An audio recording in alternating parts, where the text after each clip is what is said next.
To change the band on your watch, start by flipping it over on a table.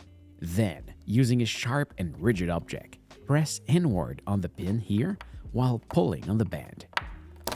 There you go. It's now removed. Although a knife could do the job just fine, the tool I used is specifically designed for this. You can order one through the link in the description.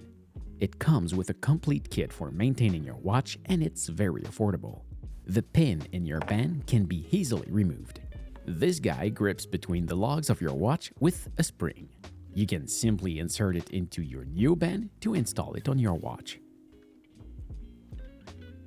To do this, insert one side of the pin into the cavity of one of the lugs, then rest the other side of the pin on the other lug.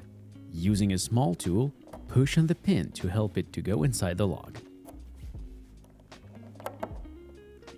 Then, move the pen until the pin enters the cavity. The spring will do its job to keep everything in place. Now, if you're looking for a new band, make sure to order the right size.